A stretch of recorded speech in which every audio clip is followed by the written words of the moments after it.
In the same way there was a peace dividend when the old Iron Curtain came down, that's going into reverse now. That peace dividend goes away. It is a long-term cost.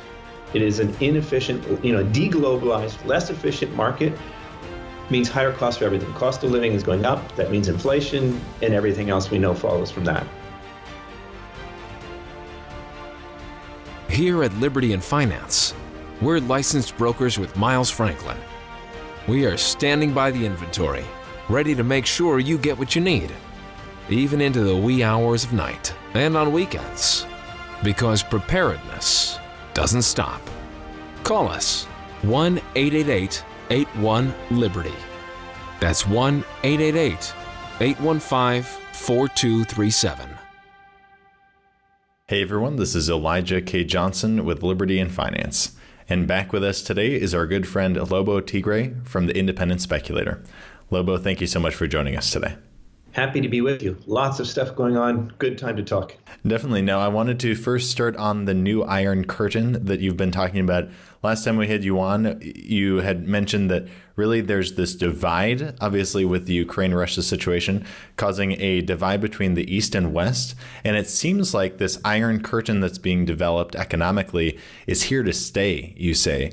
Can you expand on what the impact of this will be? Right. So this is actually, we could have an hour-long conversation on just this theme. To sort of boil it down, the important points are one, it's not going away, right? The war is one thing, the sanctions, the physical war, shooting war, and the sanctions are quite another. And even if when the war ends, the sanctions are not going to end. Absent a regime change and a change of heart on Russia's part where they want to make friends with everybody, which I don't think is very likely, right? These sanctions are not going away. This is long term. And as bad as the COVID shutdowns were, all the other body blows the economy just took, this is very directly and powerfully impactful. It is economic warfare. Putin is not wrong about that when he calls it that. It is economic warfare. And to summarize the costs here, the long-term implications, it's really about inefficiency. Markets had become globalized, very efficient, big producers going to big consumers directly across these global supply chains. The COVID-19 shutdowns showed us just how fragile those were, but they could have overcome. Now, a new Iron Curtain starts ripping all this up in a more permanent way. That is a really big deal, Elijah. I think it's a paradigm shift. In the same way there was a peace dividend when the old Iron Curtain came down, that's going into reverse now. That peace dividend goes away. It is a long-term cost. It is an inefficient, deglobalized, less efficient market. Means higher cost for everything. Cost of living is going up. That means inflation, and everything else we know follows from that. You mentioned how we were seeing this already in a time of high inflation, the highest inflation we've seen in 40 years. Inflation is now 8.5%, and that's the official numbers we got from March. Now, it doesn't seem like the Fed is going to be able to solve this situation. This is more now largely a geopolitical situation on top of a monetary situation. Right. That's a really key point there that you just said, on top of the monetary situation. The powers that be, of course, the war is a great excuse. It's the latest excuse. They keep moving the goalpost, right? At first it was just base effects. We're going to make inflation transitory, right? And then it was the Delta variant, then it was supply chain disruption, then it's Omicron, now the war comes along. What another wonderful excuse why nothing is our fault. Nobody could have seen this coming, right? Except for all of us who saw it coming. So yeah, this is on top of. I don't want to sound like a prophet of doom here. I think anybody who's watched our interviews before knows that I'm not the guy that trots out the end of the world scenario all the time. But it is important that this is a big deal, has major long-term consequences. I think, at the very least, as I say, things will be more expensive, cost of living. That's bullish for commodities prices. Now beware, as a metals and mining investor, higher costs can counterbalance your higher top-line revenue from commodities prices. Inflation is the double-edged sword for actual miners and so on. But still, for speculators in this space, there's clear opportunity here. It's not going away, I think, is the key takeaway. The powers that be, even if they've retired the word transitory, there's still kind of saying that. They're basically saying that. The latest excuse means, oh, it's not because of what we did. It's not because of policy. It's not here to stay. It's just the war. But even if you accept that, the new Iron Curtain thesis says it's not just the war. It's the economic war. It's not going away. But I do think the fundamental drivers here are still actually monetary. All of this is sauce on top of, this underlying cake that they've made here that is, I'm messing up my metaphors, but it's not going away. Inflation, always and everywhere, a monetary phenomenon. I do agree with that thesis. Now, when it comes to a move towards independence, I think there's some good there, trying to be, independent in the resources that we have, but an impact on that, just as sanctions do as well and restricts trade, it can cause inflation. So what is your take on this move towards independence in energy and commodities and all of this, and also this mantra that's not in my backyard is the mantra. So what is your take on that and how it might impact trade and inflation as well? Yes, I can see you've been reading my work to put those two thoughts together, because I do see this as push coming to shove, rock in a hard place, irresistible force, an immovable object, whatever metaphor you want to use. There is something happening right now that I think is a major clash of trends that has profound implications for all resource investors, gold and silver bugs as well. But all metals in mining, you've got on the one hand this resource independence or security drive that started not started, but it really shifted into a higher gear with the COVID shutdowns and people realizing, well, we depend on these vital things on these other places that we may not have access to. So maybe we should do something about that. Powers that be kind of scratching their head a little bit, thinking about that. But now with the war and the new Iron Curtain, then it's really shifted into a higher gear of like, oh, we've got to do something about this. This is a crisis now. And the real straw in the wind there is Biden, of course, invoking that 1950s Cold War Act to, basically bring the power of the state here to make sure that we've got these minerals. And, but it highlights the NIMBY side of this that you brought in, which is, I think, quite right. Biden doesn't say, oh, we've got to have these minerals, so we're going to unleash the creative entrepreneurial spirit of U.S. miners and make it easier for them to deliver these critical goods. No, we're going to subsidize the politically correct miners who can present the proper ESG credentials. Now, I'm laughing about this, but this was actually, I think, fairly predictable. I wrote an essay a couple months ago. It's available for free on the website. It's called ESG, the most valuable BS in the world. And boy, is that really turning out to be prescient right now. And I don't have a crystal ball. I mean, I just got lucky, I think, on the timing here. But I think that's exactly right. Now, I think push will come to a much more vicious shove where more projects will get permitted down the road, even if their ESG credentials aren't so sterling, just because you got to have the stuff. There's not going to be enough minerals to make the green dream come true without a whole heck of a lot more permitting, especially if you're going to sanction minerals from the wrong side of the Iron Curtain. So this is a big deal, Elijah. I think it matters to stock selection, which companies specifically, not just which commodities, but which companies you invest in. I do think the ones with better ESG credentials, whether you think they should have them or not, I think those will likely be the first to get a tailwind here. But bigger picture, looking farther ahead, I think this is a big deal. I think we're going into potentially a golden age for mining writ large as people understand how essential it is to, the consensus view of where the world needs to go. And that includes uranium as well. You really mentioned in an article recently that you wrote that the Iron Curtain that's being developed and is here to stay is going to impact three major sectors, uranium being one of them, but also agricultural commodities and monetary metals. But if you wanted to first touch on what you just mentioned uranium, why is this actually bullish for uranium?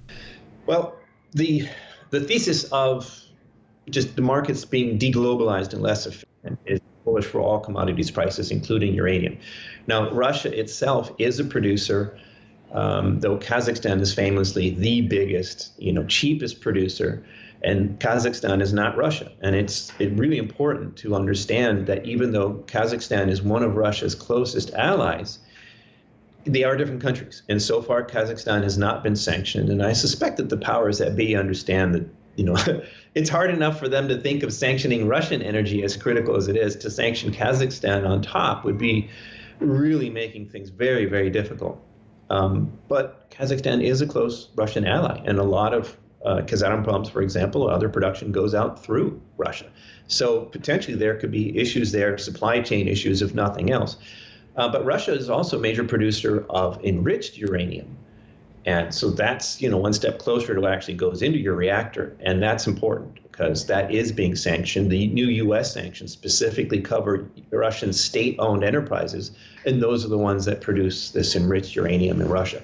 So that's actually clearly already being affected by the new Iron Curtain. And it's not done yet, right? The war is not done yet. The sanctions are almost certainly not done yet. Who knows what they will do in the future? This is definitely a risk to keep an eye on. And you can see uranium as an example, but I actually do think it's just an example. Now, to jump ahead, you asked about the other two, and I'm not an agriculture expert. I got to say, I'm a commodities guy, but I'm really a due diligence guy on metals and mining stocks is my claim to fame, my expertise. So I don't want to pretend to know everything about farming. I don't know what kind of cow is best. It's not my thing. But we do know that Russia and even closer ally Belarus supply about a fifth of the world's fertilizers. This is a big deal. Belarus was already sanctioned because of their bad boy actions. This is not an if question. This is not even a when question. This is a happening now question of the fertilizer supply to the world just being dramatically cut. And there's already talk about the crops this year. Never mind what Russia and Ukraine don't plant in that breadbasket part of the world. The fertilizer impact on the rest of the world will be significant. Now, again, I'm not a food expert or agriculture expert. All I'm just saying is watch this. And both of these and the broader commodities feed into the monetary metals that you questioned me about. And that is, of course, safe haven demand, disruption, deglobalization. Just think about that word, deglobalization. How is that going to be a peaceful and calm process? How many people around the world are going to wake up tomorrow and say, oh, gee, look what's happening in the world. I don't need no safe havens. I don't need this gold stuff. Let's get rid of that. On top of that, you've got negative real rates, all these other things we can talk about. But just looking at the way the world is today, I think it's hard to put a serious bear case for monetary metals out there in a world like that. So I see all these stars sort of aligning here. Never say never, but it looks very good for gold and silver to me. No, you mentioned that really this bull run in metals has been around since around 2015, and you see that precious metals will revert to back into that bull run while they've been taking a breather for about 2 years now. Why do you think they're going to be starting to revert back to an uptrend soon? You're putting me on the spot here. We should get Gareth Soloway or Mike Oliver on here to answer a TA type question like this. But I think anybody can look at these, multi-year trends, and then you'll see a blip. There's a war. So obviously the war is not the basic underlying trend. Even I can see that. And the important takeaway from that is, okay, so it blips up and then something corrects down from a war. That's not bad news. It doesn't affect the underlying trend. And we tease out the separate minerals, and particularly oil has been different quite a bit and responding to powerful different forces than the commodities writ large.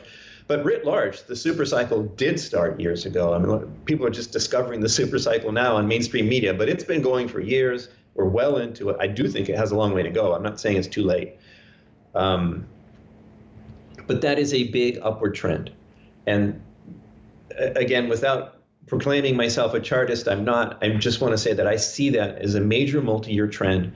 And so when things like the shock of 2020 or the shock of 2022 in this war cause things to move away from trend and then things correct, then I don't worry about that, because the overall commodity supercycle thesis remains intact. And by the way, that's not just monetary.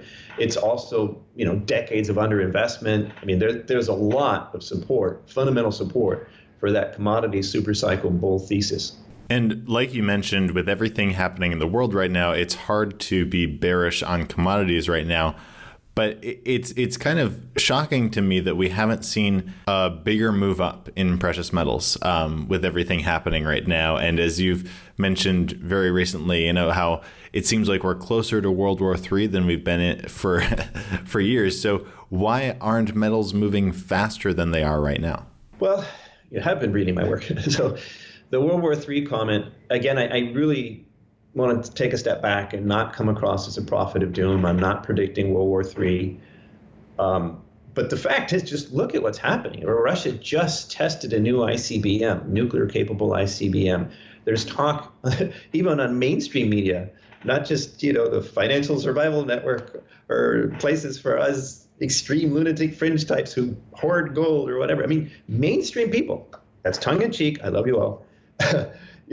I'm saying that to hear these guys talking about tactical nukes and chemical weapons in Eastern Europe, it's just shocking. And it should be shocking to the broader world. And, realistically, since the denouement when the Berlin Wall came down and the fall of the Iron Curtain, the world was moving away from World War III. And all I'm saying is, I don't think it's going to happen. I don't think even Putin wants World War III. But I think we're closer to that now than we have been in a very long time. And that's important. And even if we don't want to invest, assuming World War III, I think we certainly want to have gold and silver bullion in our direct possession in a world where that's the fact of the day, that we are tiptoeing closer to something even unthinkable. Even if the odds are 1 in 100 or 1 in 1,000, that's not something I want to have happen. And if it does happen, it's not something I want to be unprepared for. So I think it's reasonable and prudent to make sure that your allocations give you some means if heck comes to high water. Now, I know your specialization is in geology and mining. Now, we just had a big announcement actually from the Mexican government that they're nationalizing lithium. What is your take on this? Could this spill over into other metals as well? Yeah, that second part is I think the more important part. The nationalization of lithium in Mexico is honestly, it's political grandstanding in my view. They're not a significant lithium producer.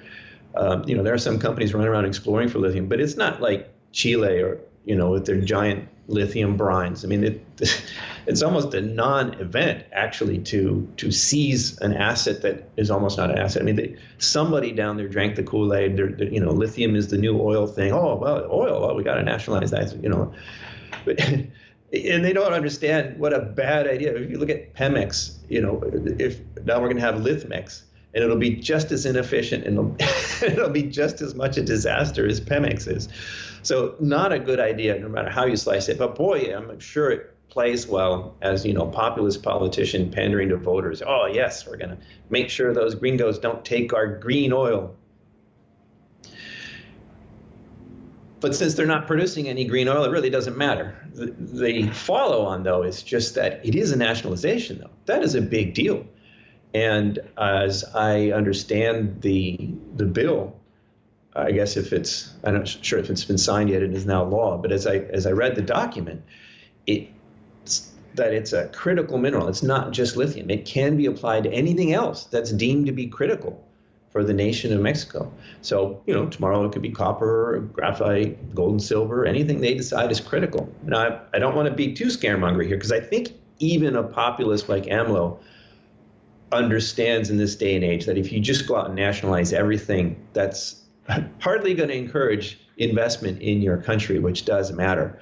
So I'm not ready to just say, okay, sell everything in Mexico, get out of Mexico. But it is certainly an interesting sign of the times. It is absolutely a threat because the language does allow, the stage is set for more serious nationalizations, right? They've nationalized something that doesn't matter. But that precedent allows them to nationalize things that could matter. And as an investor, that makes me less willing to take on any more risk in Mexico. That does matter to me. So I want to be clear on that. I'm not saying run for the exits now.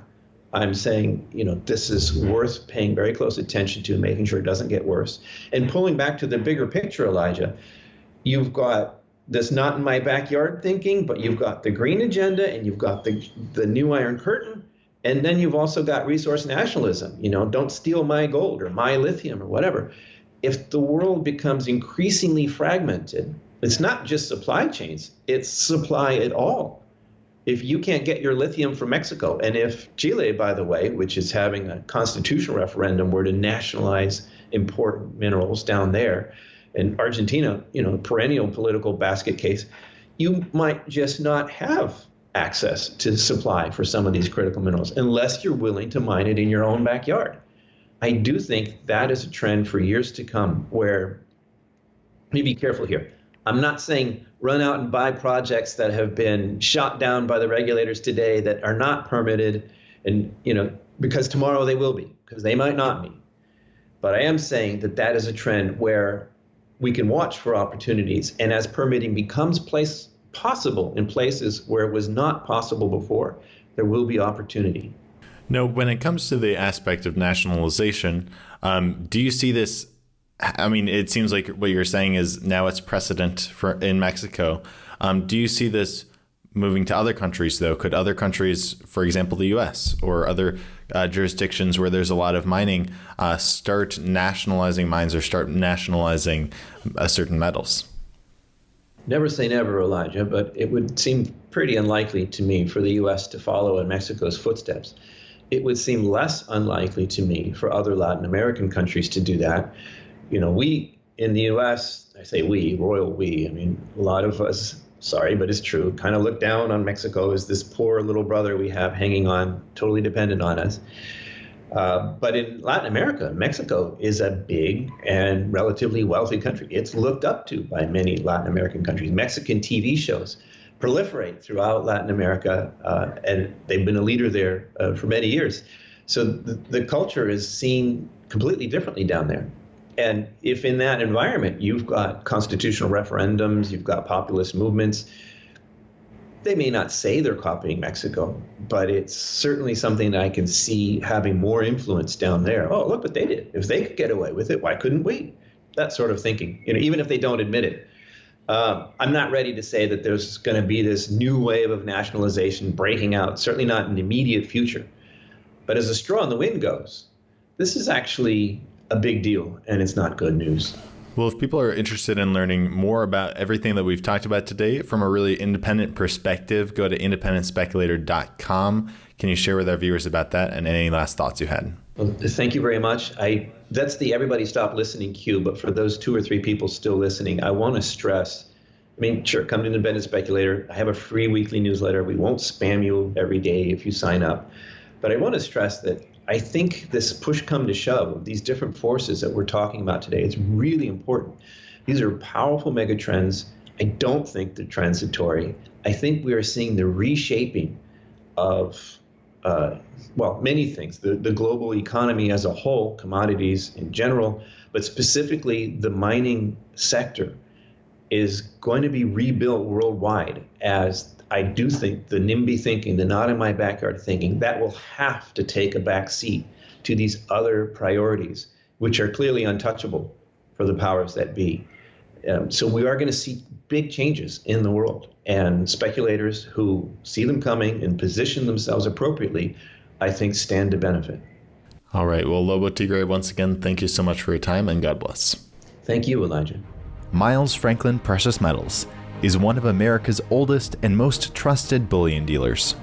Miles Franklin is A+ rated and accredited by the Better Business Bureau, licensed and bonded, and has 0 complaints ever registered.